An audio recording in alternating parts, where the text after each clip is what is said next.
क्या हो अगर हम दिन भर जितना काम कर रहे हैं उससे कहीं ज्यादा बेहतर तरीके से काम कर सके।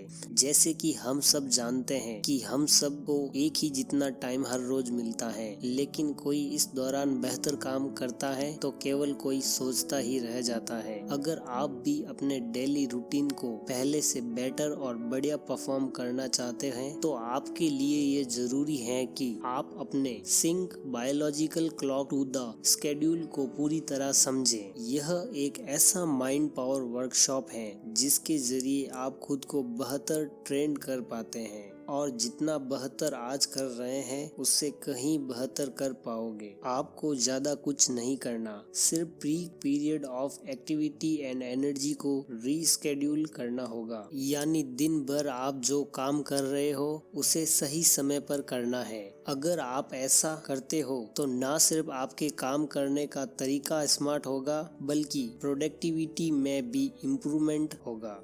तो आइए सबसे पहले यह जानते हैं कि बायोलॉजिकल क्लॉक आखिर क्या है और यह हमारे हेल्थ और थिंकिंग को कैसे प्रभावित करता है। अगर सीधे तौर पर समझे तो हम किस तरह फंक्शन करते हैं इसे हमारा बायोलॉजिकल क्लॉक ही कंट्रोल करता है। हर किसी का बायोलॉजिकल क्लॉक अलग अलग होता है, इसलिए हम सभी अलग अलग समय पर बेहतर परफॉर्म कर पाते हैं। आपने देखा होगा कि कुछ लोगों को दिन में पढ़ा हुआ अच्छे से याद रहता है तो कुछ लोग पढ़ाई के लिए नाइट टाइम प्रेफर करते हैं। यह हमारा बायो क्लॉक ही है जो प्रोग्राम रेगुलेटिंग द टाइमिंग जैसे मेन वर्क करती है। हम कब सोते हैं और कब उठते हैं से लेकर दिन भर किस तरह की एक्टिविटीज कर रहे हैं उन सब पर बायो क्लॉक वर्क करती है, जो एक तरह से एनर्जी लेवल को किसी काम में कितना खर्च करना है यह देखती है। हम सब हमारे ही बॉडीज बायोलॉजिकल क्लॉक को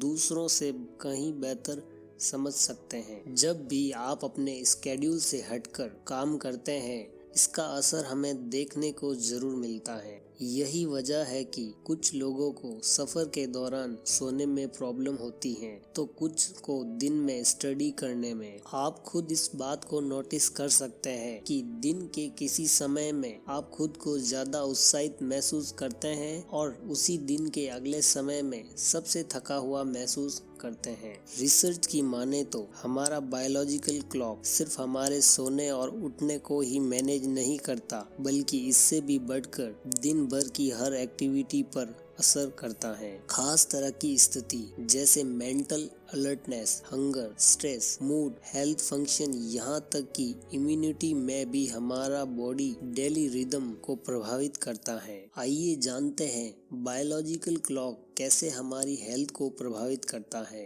एक तरह का रिदम यानी ऑटो जनरेट टाइम टेबल हमारे बॉडी के हर मुख्य काम को जैसे sleep wake cycle, eating habits, body temperature, decision and hormones level या ऐसे ही कई महत्वपूर्ण कामों को मैनेज करता है। यानी आसान शब्दों में कहे तो बॉडीज इंटरनल क्लॉक का हेल्थ में काफी इम्पोर्टेंट रोल होता है। इसमें किसी भी तरह की छेड़छाड़ diabetes, seasonal effect disorder and sleep disorder की वजह बन सकती है।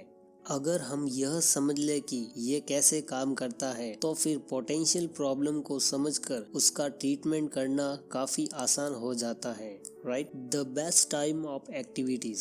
आज के समय दिन भर में कई सारी ऐसी एक्टिविटीज हो जाती हैं जो हमारे बायोलॉजिकल क्लॉक को डायरेक्ट या इनडायरेक्ट रूप से प्रभावित करती हैं। कई बार हम अपने काम को इस तरीके से करते हैं जिसे हमारी बॉडी एक्सपेक्ट नहीं कर पाती, या कभी आप दिमागी तौर पर थके हुए हो और आपको उसी समय कुछ माइंड रिलेटेड वर्क या ऑफिस वर्क करना पड़े तो ऐसे में आप उस वर्क को तो करने बैठोगे लेकिन हो सकता है कि आपको कुछ याद ना रहे या ऑफिस के काम में इतना अच्छा रिजल्ट ना मिले। उस वक्त आपका दिमाग सिर्फ नींद चाहता है। काम के करने के तरीके में बदलाव के बजाय आपको सिर्फ उसके समय में बदलाव करना है और अपने आप से ही एक बेहतर समय का चुनाव करना है। यदि आप ऐसा स्मार्टली कर पाए तो आप पाएंगे कि आप बेहतर ढंग से काम को पूरा कर रहे हैं और आपका एनर्जी लेवल भी अब सही है। सिक्रेडियन रिदम डिस्टरप्शन की वजह से कई तरह के नेगेटिव इफेक्ट देखे जा सकते हैं, जिनमें डिप्रेशन एंड डायबिटीज जैसे कुछ कॉमन प्रॉब्लम भी शामिल हैं। तो चलिए अब जानते हैं बायोलॉजिकल क्लॉक आखिर कैसे हमारे स्लीपिंग को प्रभावित करता है। स्लीपिंग एक बायोलॉजिकल क्लॉक का अहम हिस्सा है। हमारे बायोलॉजिकल क्लॉक में हमारे daily sleeping and waking cycle का एक खास योगदान है और इसमें उम्र का भी रोल शामिल है, क्योंकि जैसे जैसे हमारी उम्र बढ़ती है हमारा body automatic natural sleeping cycle को बदलता जाता है। ऐसा इसीलिए क्योंकि बेहतर नींद के लिए कितना समय काफी है यह हमारी बॉडी समझ जाती है और इसी कारण छोटे बच्चे सुबह जल्दी उठ जाते हैं जबकि युवाओं को देर तक सोना पसंद होता है। एक और टीन अपनी एनर्जी को दिन भर के कामों में बेहतर तरीके से इस्तेमाल करते हैं और यदि बात करें उम्र दराज लोगों की तो वह रात को जल्दी सोना और सुबह जल्दी उठना प्रेफर करते हैं। सुबह से दोपहर तक काम करते करते हम खुद में एनर्जी लेवल को डाउन होता महसूस कर पाते हैं और यही वजह है कि दोपहर के समय ली गई हल्की सी झपकी आपको दोपहर के बाद से लेकर शाम तक के टास्क परफॉर्मेंस को इम्प्रूव करने में मदद करती है। यदि ऐसा नहीं है तो आप अपने काम से ब्रेक लें, क्योंकि ऐसा करने पर आपकी एनर्जी को फिर से बनाने में मदद मिलेगी और आप बेहतर परफॉर्म कर पाओगे। तो आइए अब जानते हैं कि बायोलॉजिकल क्लॉक पर खाने पीने का क्या असर रहता है। सही समय पर खाना और पीना हमारे हेल्थ के लिए बेहतर है। रिसर्च की माने तो सही समय पर खाना लेने से रीसेटिंग योर बायोलॉजिकल क्लॉक में भी हेल्प मिलती है। अगर आप सोने उठने या दूसरे किसी कामों में बदलाव लाना चाहते हैं तो बेहतर परिणाम के लिए यदि संभव हो सके तो अपने खाने पीने में अपनी समझ से बदलाव करें। आइए अब जानते हैं कि बायोलॉजिकल क्लॉक को सुधारने में एक्सरसाइजिंग कितना महत्वपूर्ण रहता है। बायोलॉजिकल क्लॉक के अनुसार किया गया वर्कआउट आपको सही रिजल्ट दिला सकता है। अगर आप रोज एक्सरसाइज करते हैं तो ऐसा करना ना सिर्फ आपके बॉडी रिदम को रेगुलेट करता है बल्कि इम्प्रूव डेली स्लीप स्केड्यूल में भी हेल्प करता है। अगर आप स्ट्रेंथ ट्रेनिंग प्रोग्राम ले रहे हैं तो इसके लिए सबसे सही समय दोपहर के 2 बजे से शाम 6 बजे तक बेस्ट समय है। इस दौरान आपके फिजिकल स्ट्रेंथ को मन चाहे तरीके से मजबूत किया जा सकता है। योग या फिर ऐसी एक्सरसाइज जो आपके बॉडी की फ्लेक्सिबिलिटीज को बढ़ाती हैं, इसके लिए शाम का टाइम बेस्ट हो सकता है। ऐसा इसीलिए क्योंकि इस समय हमारी बॉडी सबसे ज़्यादा रिलैक्स होती है, जिसकी वजह से किसी भी तरह की चोट का रिस्क ना के बराबर हो जाता है।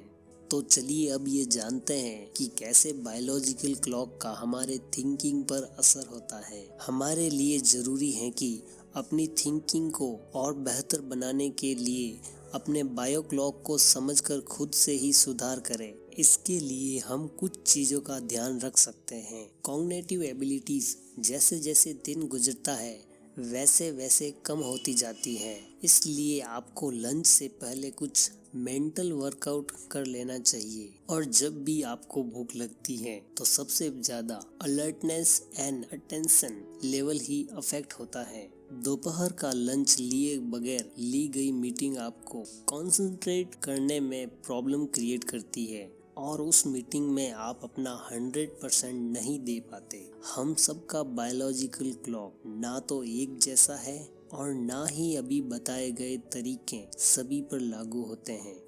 हम दिन भर में कब थके हुए महसूस करते हैं, कब सबसे ज़्यादा उत्साहित महसूस करते हैं, यह हमारे अपने बायो क्लॉक पर निर्भर करता है। तो अब यह सवाल आता है कि हम अपने बायोलॉजिकल क्लॉक को कैसे बेहतर कर सकते हैं। वीडियो में आगे कुछ टिप्स दी गई हैं जिनको यदि आप चाहो तो फॉलो करके अपने बायोलॉजिकल क्लॉक को बेहतर कर पाओगे।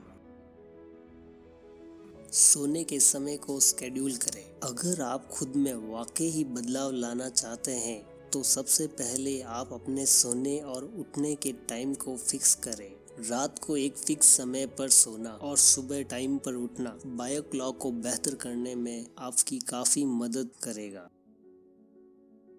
कभी भी जल्दबाजी ना करें। अगर आप कोई नया स्केड्यूल बना रहे हैं तो उसे हैबिट बनने में कुछ समय जरूर दें। उसमें जल्दबाजी ना करें। चीजें अचानक से नहीं बदलती, लेकिन एक दिन जरूर बदलती हैं। सबसे आखिरी का जो टिप्स है वो काफ़ी कमाल का है और बहुत महत्वपूर्ण है। Pay attention to your energy level. हर किसी के काम करने का तरीका एक सा नहीं होता। अगर कोई दिन में अच्छा परफॉर्म कर रहा है तो ज़रूरी नहीं कि आप भी उतना अच्छा परफॉर्म कर लेंगे। आप अपने काम को करते समय आपका एनर्जी लेवल किस तरह रेस्पॉन्ड कर रहा है, इस पर ध्यान दें। दिन भर की गई हमारी गतिविधि के दौरान एनर्जी लेवल किस तरह काम कर रहा है, इसे समझकर आप भी अपना बेहतर कर सकते हैं। हमारा किसी काम को करने का तरीका और काम के दौरान एनर्जी लेवल यह बताने के लिए काफ़ी है कि हम कब किस काम को बेस्ट तरीके से कर सकते हैं। हमारा बायोलॉजिकल क्लॉक सभी महत्वपूर्ण कामों को रेगुलेट एंड कंट्रोल करता है, इसीलिए इसे समझना हमारे लिए एक प्राइमरी टास्क बन जाता है।